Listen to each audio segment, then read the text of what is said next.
ॐ सहना भवतु सहनौ भुनक्तु सह वीर्यं करवावहै तेजस्विनावधीतमस्तु मा विद्विषावहै। ॐ शान्ति शान्ति शान्ति हरि ओम।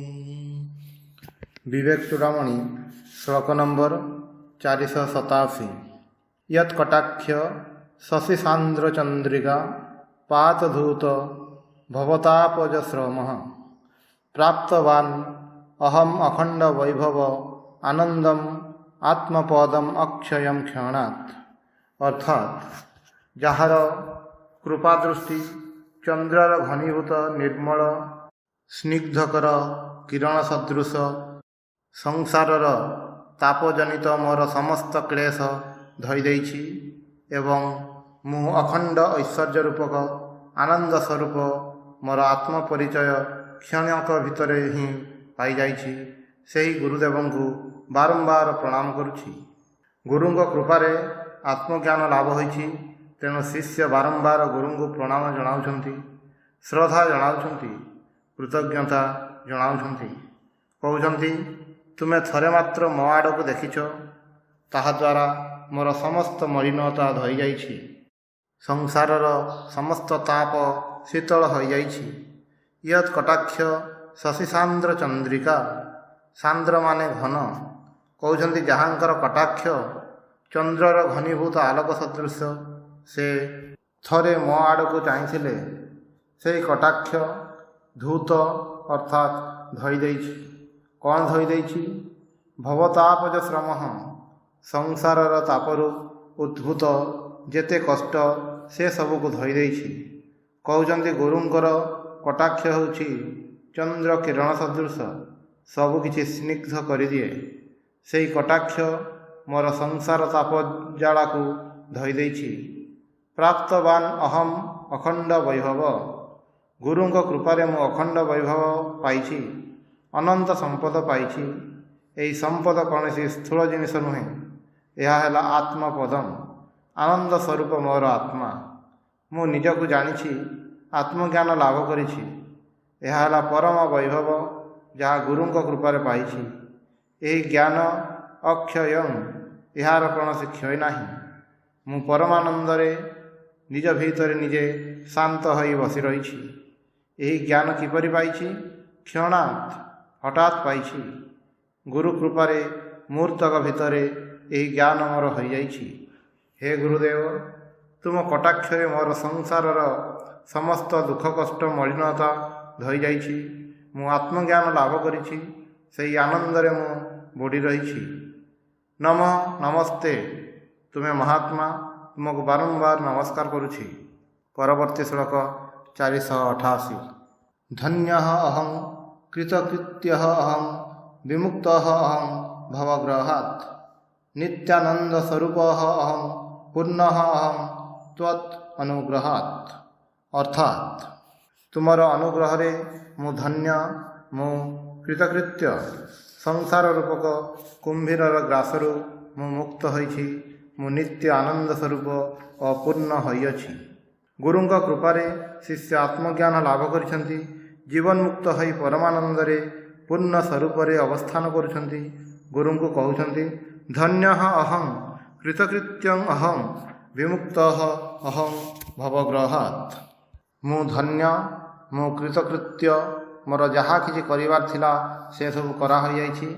विमुक्तः अहं भवग्रहात्, भव माने संसार, जन्म मृत्युर चक्र, ग्रहात् अर्थात कुंभीर निकटरू। कहउछन्ति मु कुंभीरर मुहरे पड़िथिली, मु जन्म मृत्युर चक्र भितरे पड़िथिली। मु जेपरि कुंभीर मुहरे पड़िथिली, एबे सेथिरु मु मुक्त हो जाइछि। आमे जदि थरे जानिपारो जे आमर जन्म नाही, मृत्यु नाही, आमे नित्य शुद्ध बुद्ध मुक्त, ताहाले आमे आउ जन्म मृत्युर चक्रे घुरी बुलिबा नाही। संसारर सुख दुख हसकांद आमको आउ स्पर्श करिपारिबो नाही। जीवन मुक्त व्यक्ति निजको ही समस्तଙ୍କ भितर देखंती, केवल एक देखंती। तेणु तांकर कौनसी अभाव बोध न थाए, चाहिबार किछि न थाए। से निज भितर सर्वदा आनंदरे भरपूर होइथांती। गुरुंक कृपारे शिष्य जीवनमुक्त होइछंती। तेणु से कहउछंती नित्यानंद स्वरूप अहम। एबे मु बुझी नेछि जे मोर स्वरूप ही आनंद। मु सच्चिदानंद स्वरूप। अन्य समस्तंकर मध्य आनंद निश्चय हुए किंतु नित्यानंद हुए नाही। जे जीवन मुक्त तांकर आनंद निरंतर कौनसी छेद नाही। तापर कहउछंती पूर्ण अहम। मु पूर्ण कौनसी अभाव नाही। त्वत् अनुग्रहात् तुम अनुग्रहरे मु एपरी होइछि। हे गुरुदेव तुम अनुग्रहरे मोर ब्रह्म अनुभूति होइछि। मु धन्य हो जाइछि, कृतार्थ हो जाइछि। मु नित्यानंद स्वरूप होई अवस्थान करुछि। तुम कृपारे ही तो यह संभव होइछि। तुमको प्रणाम। यहाँ पर श्लोक नंबर 489। असंगः अहम अनंगः अहम अलिंगः अहम अभंगुरः प्रशान्तः अहम अनंतः अहम अमलः अहम चिरंतनः। अर्थात मु आसक्ति शून्य, मोर कौनसी देहबोध नाही, लिंग शरीरर बोध मध्य नाही। मु भंगुर नुहे, मोर ध्वंस नाही, मृत्यु मध्य नाही। मु प्रशांत आदि अंतहीन, मु निर्मल, मु सनातन। शिष्यर ब्रह्म अनुभूति होइछि, सेई अवस्थाटा किपरि होइछि से कथा ही से वर्णना करुछंती। कहउछंती असंगः अहम। मु अनासक्त, मोर कौनसी किछि आसक्ति नाही। गीतारे जे बारंबार कहउछंती अनासक्ति अनासक्ति ब्रह्मज्ञानी हेले मनुष्य ठीक ठीक अनासक्त हुए। अनंगः अहम अर्थात मोर कौनसी अंग नाही। मु विदेह होइछि अर्थात देहात्म बोध नाही। स्वामी विवेकानंदंकर जेपरि होइथिला। समाधि होइछि, पाखरे जणे गुरु भाई अछंती। समाधिरु व्युत्थित हेबा समय स्वामीजी कहउछंती मो हाथ केउठारे, गोड़ केउठारे। देहबोध नथिबारु देहकु खोजी पाउ नाहंती। अनंगः माने यह नुहे जे देह आउ नाही, देह अछि किंतु देहबोध आउ नाही। तापर कहउछंती अलिंगः अहम। लिंग माने चिन्ह। लिंग शरीर होछि सूक्ष्म शरीर। आमर तीनोटी शरीर अछि, यथा स्थूल शरीर, सूक्ष्म बा लिंग शरीर और कारण शरीर। सूक्ष्म शरीर माने वायुभूत एक अवयव। यह मध्य गोटे जड़ वस्तु किंतु छाया सदृश। कहउछंती मोर कौनसी देहबोध नाही। मन बुद्धि चित्त अहंकार नहीं जो सूक्ष्म शरीर ताहा मध्य मोर नुहे। मु आत्मस्वरूप अवस्थान करुछि। अभंगुर अहम। मु भंगुर नुहे, भांगी जाए नाही। मु आत्मा अज अमर स्वतंत्र। कौनसी अवस्थारे मोर कौनसी परिवर्तन नाही। प्रशांत अहम। मु प्रशांत प्रकृष्ट रूपे शांत। अनंत अहम। मोर अंत नाही, अंत नाही कि आदि मध्य नाही। अनंत माने देश काल पात्र। एही गंडी भितरे मु आबद्ध नुहे। अमल अहम। मो भितर कौनसी मलिनता नाही, कारण मु तो शुद्ध चैतन्य। मो भितर मलिनता किपरि रहिब। चिरंतन। मु सब समय अछि, शाश्वत सनातन। मोर जन्म नाही, मृत्यु नाही, व्याधि नाही, भोग नाही। गुरुंक कृपारु जानि पारिछि जे मु आत्मा, मु एही देह नुहे। तेणु देहर सुख दुख मते आउ स्पर्श करि पारु नाही। मु शुद्ध शांत होइछि। परवर्ती श्लोक 490। अकर्ता अहम अभक्ता अहम अविकारः अहम अक्रियः शुद्ध बोध स्वरूपः अहम केवलः अहम सदाशिवः। अर्थात मु कर्ता नुहे, मु भक्ता नुहे, मु निर्विकार, मु निष्क्रिय, मु शुद्ध बोध स्वरूप, मु निर्विशेष और सदा मंगलमय। कहउछंती अकर्ता अहम अभक्ता अहम अविकारः अहम अक्रियः। मु कर्ता नुहे किंबा भक्ता नुहे। मु अविकारः अर्थात निर्विकार। मु अक्रियः अर्थात किछि भी करे नाही। ମୁଁ ଜଗତରେ ଅଛି, କିନ୍ତୁ ମୋ ସହିତ ଜଗତର କୌଣସି ସମ୍ପର୍କ ନାହିଁ। ମୁଁ ସ୍ୱତନ୍ତ୍ର, ମୋ ସ୍ପର୍ଶ କିଛି ହେଲେ ମୋତେ ସ୍ପର୍ଶ କରେ ନାହିଁ। ଶୁଦ୍ଧ ବୋଧ ସ୍ୱରୂପ ଅହଂ। ଶୁଦ୍ଧ ମାନେ କେବଳ, ତା ସଙ୍ଗରେ ଅନ୍ୟ କିଛି ଜଡ଼ିତ ନାହିଁ। ବୋଧ ହେଉଛି ଜ୍ଞାନ, ଚୈତନ୍ୟ। ମୁଁ ଶୁଦ୍ଧ ଚୈତନ୍ୟ ସ୍ୱରୂପ, କେବଳ ଏହା ଛଡ଼ା ଅନ୍ୟ କିଛି ନୁହେଁ। ଶୁଦ୍ଧ। ସଦାଶିବ। ଶିବ ମାନେ ମଙ୍ଗଳ, ଶୁଭ। ସଦାଶିବ ଅର୍ଥାତ୍ ନିତ୍ୟ ମଙ୍ଗଳ ସ୍ୱରୂପ ମୁଁ। ଏଠାରେ ଯେପରି ଗୋଟିଏ ଚିତ୍ର ଫୁଟି ଉଠିଛି। ବ୍ରହ୍ମଜ୍ଞାନ ଯିଏ ଲାଭ କରିଛନ୍ତି ତାଙ୍କର ଜୀବନ କିପରି, ସଂସାରର କେତେ ପ୍ରକାରର କଷ୍ଟ, ଏସବୁ ଭିତରେ ରହି ମଧ୍ୟ ସେସବୁ ଭିତରେ ନାହିଁ। କିନ୍ତୁ ଏଥିପାଇଁ ତାଙ୍କୁ କୌଣସି ଚେଷ୍ଟା କରିବାକୁ ହେଉନାହିଁ। ଏହା ଯେପରି ଏକ ରାଜକୀୟ ଅବସ୍ଥାନ। କିଛି ହେଲେ ମୋତେ ସ୍ପର୍ଶ କରୁନାହିଁ। କେତେ ପ୍ରକାରର ଘଟଣା ଘଟୁଛି, କେତେ ପ୍ରକାରର ଲୋକ ଆସୁଛନ୍ତି, ସେମାନଙ୍କର କେତେ ପ୍ରକାରର ଅଭିଜ୍ଞତା। ମୁଁ କେବଳ ଦ୍ରଷ୍ଟା ହୋଇ ଦେଖୁଛି। ଜନ୍ମ ମୃତ୍ୟୁ ଚାଲୁଛି। ଯିଏ ଜନ୍ମ ଦେଉଛି ସେ ହିଁ ମାରୁଛି, ଯିଏ ସୃଷ୍ଟି କରୁଛନ୍ତି ସେ ହିଁ ଭାଙ୍ଗୁଛନ୍ତି। ମୁଁ କେବଳ ସାକ୍ଷୀ ହୋଇ ଦେଖୁଛି। ମୁଁ ଯେପରି ଖେଳ ଦେଖୁଛି। ସଂସାର ଚାଲୁଛି, କେତେ ସୁଖ ଦୁଃଖ, ହସକାନ୍ଦ। ମୁଁ ଚୁପ୍ ହୋଇ ଛିଡ଼ା ହୋଇ ଦେଖୁଛି। ମୁଁ ସବୁକିଛି ଭିତରେ ଅଛି, କିନ୍ତୁ ଯେପରି କିଛି ଭିତରେ ନାହିଁ। ଏହିପରି ହିଁ ଜୀବନ୍ମୁକ୍ତ ପୁରୁଷ ହୋଇଥାନ୍ତି। କୌଣସି ଅଭାବ ବୋଧ ନାହିଁ, ନିର୍ବିକାର, ନିଷ୍ପୃହ, ପରିପୂର୍ଣ୍ଣ। ଏହାପରେ ଶ୍ଲୋକ ନମ୍ବର 491। ଦ୍ରଷ୍ଟୁଃ ଶ୍ରୋତୁଃ ବକ୍ତୁଃ କର୍ତ୍ତୁଃ ଭକ୍ତୁଃ ବିଭିନ୍ନ ଏବାହଂ ନିତ୍ୟ ନିରନ୍ତର ନିଷ୍କ୍ରିୟ ନିଃସୀମା ସଙ୍ଗ ପୂର୍ଣ୍ଣ ବୋଧାତ୍ମା। ଅର୍ଥାତ୍ ଦ୍ରଷ୍ଟା, ଶ୍ରୋତା, ବକ୍ତା, କର୍ତ୍ତା, ଭକ୍ତାଠାରୁ ମୁଁ ଭିନ୍ନ ହିଁ। ମୁଁ ନିତ୍ୟ ଭେଦହୀନ, କ୍ରିୟାହୀନ, ଅସୀମ, ଅନାସକ୍ତ, ପୂର୍ଣ୍ଣବୋଧ ସ୍ୱରୂପ ଆତ୍ମା। କହୁଛନ୍ତି ଦ୍ରଷ୍ଟୁଃ ଶ୍ରୋତୁଃ ବକ୍ତୁଃ କର୍ତ୍ତୁଃ ଭକ୍ତୁଃ ବିଭିନ୍ନ ଏବ ଅହଂ। ମୁଁ ଏସବୁ ନୁହେଁ। ଗୋଟିଏ କୌଣସି ଗଣ୍ଡି ଭିତରେ ମୋତେ ସୀମାବଦ୍ଧ ରଖାଯାଇ ନାହିଁ। ଅର୍ଥାତ୍ ଇନ୍ଦ୍ରିୟର ସବୁ ପ୍ରକାରର ବ୍ୟବହାର ଠାରୁ ମୁଁ ଭିନ୍ନ।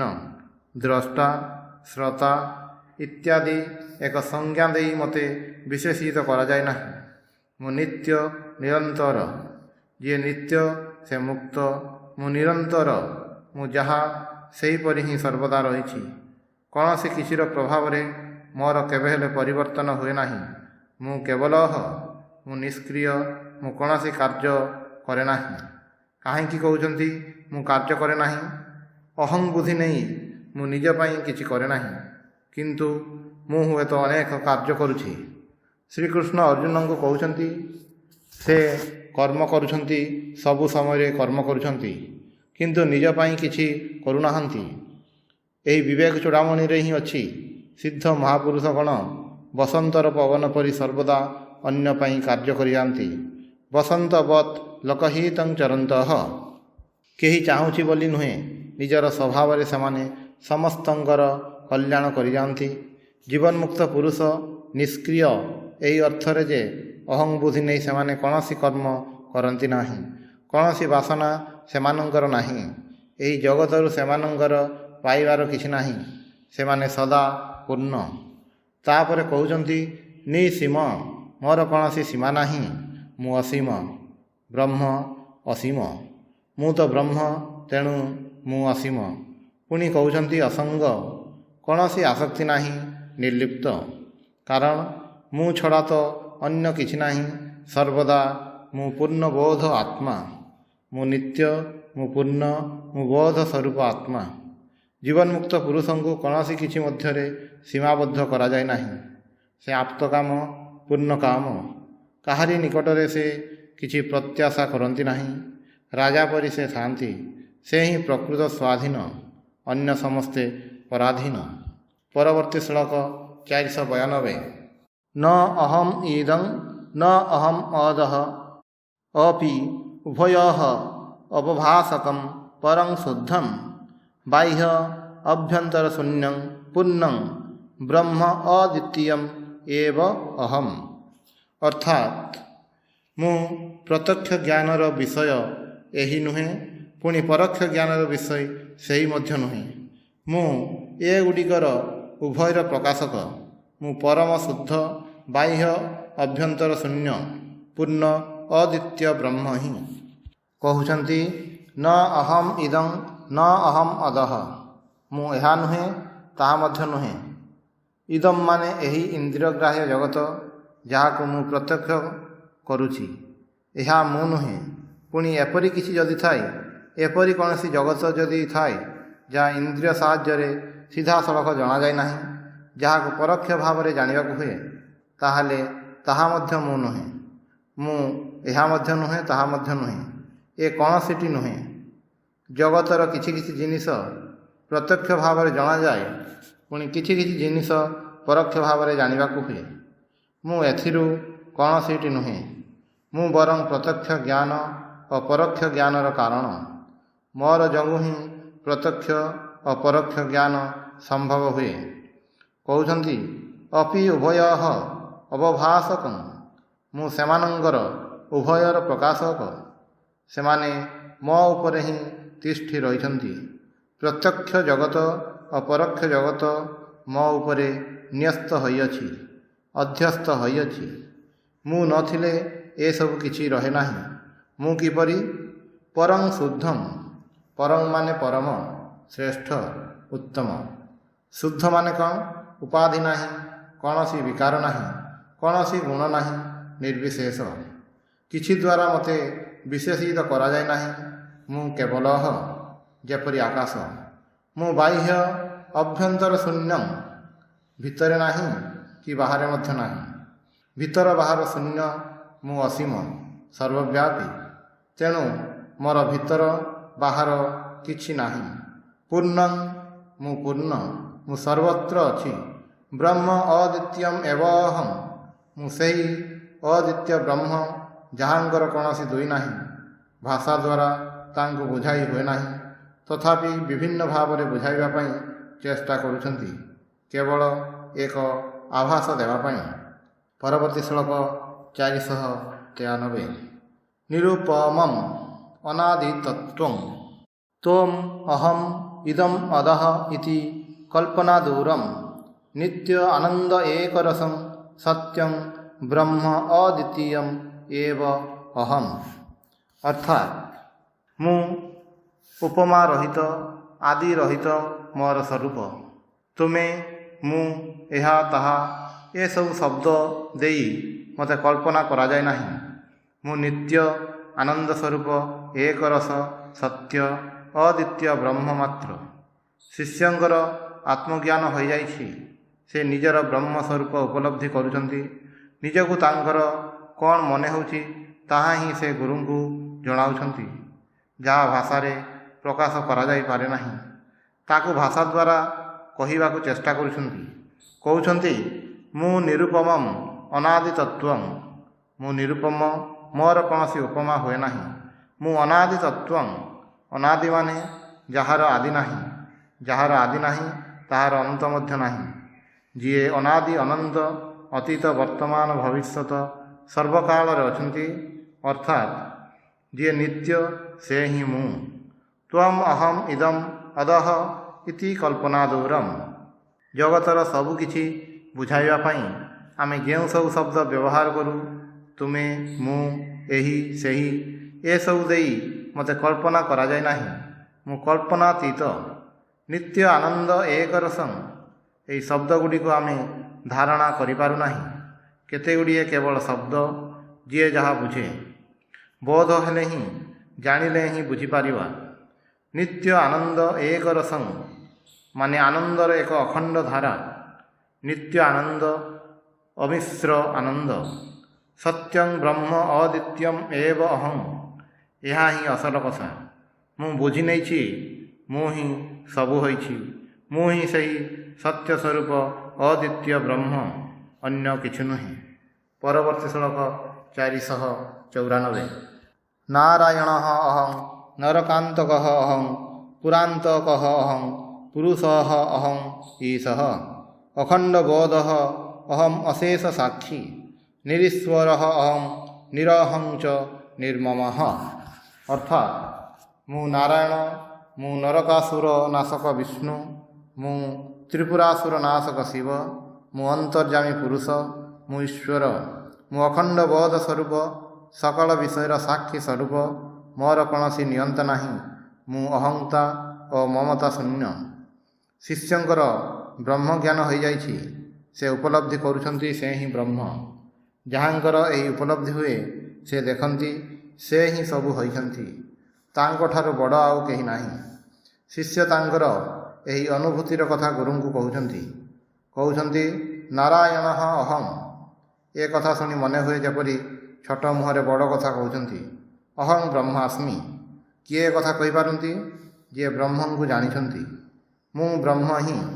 ए कथा न कही एठारे कहउछंती नारायण अहम नरकांतक अहम। मु ही स्वयं नारायण, मु ही नरकासुर नाशकारी श्रीकृष्ण। पुरांतक अहम, त्रिपुरासुर को शिव मारिले से पुरांतक शिव मु। पुरुष अहम ईशः, पुरुष समस्तंकर हृदय पुररे जीए सेते अर्थात सही अछंती से ही पुरुष मु ही ईश्वर। अखंड बोध अहम, मु अखंड बोध स्वरूप शुद्ध चैतन्य। अशेष साक्षी, मु सबकिछिर साक्षी द्रष्टा, केवल देखुछि, कौनसी थिरे जड़ित हेउनाही। निरीश्वर अहम निरहं च निर्ममः। निरीश्वर, मोर कौनसी ईश्वर नाही, केही मते चलाउ नाही, मोर कौनसी नियंता नाही, मु स्वयं संपूर्ण। मु निरहं, मोर कौनसी अहं नाही। यदि मु रहे ताहले तुमे मध्य रहिब। मु निर्ममः, मोर ममत्व मध्य नाही, मु और मोर किछि हेले नाही। मु कहिले जो विशेष व्यक्तित्व बुझाए ताहा आउ मोर नाही। मु स्वयं ब्रह्म, निराकार निर्गुण निर्विशेष ब्रह्म। यहाँ पर श्लोक नंबर 495। सर्वेषु भूतेषु अहम एव संस्थितः ज्ञानात्मना अन्तः बहिः आश्रयसन् भक्ता च भग्यं स्वयमेव सर्वं यत् यत् पृथक दृष्टम इदम तया पुरा। अर्थात मु चैतन्य रूप भितरे और बाहरे सर्वभूतरे सबुकिछिर अधिष्ठान रूपे विराजमान। ज्ञान हेबा पूर्वे जेउ जेउ विषय वस्तु मो ठारू पृथक बोली देखुथिली, एबे ज्ञान हेबारु देखुछि मु निजे ही से सबु भक्ता और भग्य। कहउछंती सर्वेषु भूतेषु अहम एव संस्थितः। सर्वभूतरे मु ही अछि। एकः देवः सर्वभूतेषु गूढ़ः। समस्तंकर हृदय गुहारे मु प्रवेश करी अवस्थान करुछि। ज्ञानात्मना अंतः बहिः आश्रयः सन्। मु ज्ञान स्वरूप चैतन्य स्वरूप सबुकिछिर अंतरर और बाहरर आश्रय स्वरूप होई विराज करुछि। मु समस्तंक भितर अछि। मु आकाश सदृश समस्तंकर भितर अछि, पुणी बाहरे मध्य अछि। आकाश बाहरे अछि, पुणी गोटे घट भितर मध्य अछि। समस्तंकर भितरे बाहरे मु आश्रय रूपे अधिष्ठान रूपे रहिछि। भक्ता च भग्यं, मु ही भक्ता मु ही भग्य। गीतारे जेपरि अछि ब्रह्मार्पणं ब्रह्म हविः ब्रह्माग्नौ ब्रह्मणाहुतं ब्रह्मैव तेन गंतव्यं ब्रह्म कर्म समाधिना। ये सबु क्रियाकलाप केउठारे होछि? ब्रह्मरे। कार्य तो सबु ही ब्रह्म। मु छड़ा तो अन्य वस्तु नहीं। तेणु मु ही भक्ता मु ही भग्य। ज्ञान ज्ञेय ज्ञाता तीनोटी ही मु ही जानिबार विषय मु ही जानुछि। पुणी जानिबार जो पद्धति ताहा मध्य मु। स्वयं एव सर्वं, मु ही सबु होइछि। यत् यत् पृथक दृष्टम इदंतया पुरा। पुरा अर्थात पूर्वे। ज्ञान हेबा पूर्वे मु कहूथिली एहा अतहा। एपरि कही दुईटी वस्तु मध्यरे पार्थक्य करुथिली। भग्य और भक्ता मध्यरे पार्थक्य करुथिली। दृश्य और द्रष्टा मध्यरे पार्थक्य करुथिली। ज्ञान हेबा परे से सब पार्थक्य मो निकटरे लोप पाइछि। पूर्वे जेउगुडी को पृथक दृष्टम पृथक बोली मु देखुथिली, सेगुड़िक सबू एक हो जाइछि, एकाकार हो जाइछि। जहाँ किछि अछि सेगुड़िकर आश्रय रूपे, आधार रूपे, अधिष्ठान रूपे मु ही अछि। आउ किछि देखि पारु नाही, मु ही अछि बोली सबु किछि अछि। ओम शांति शांति शांति। हरि ओम तत्सत्।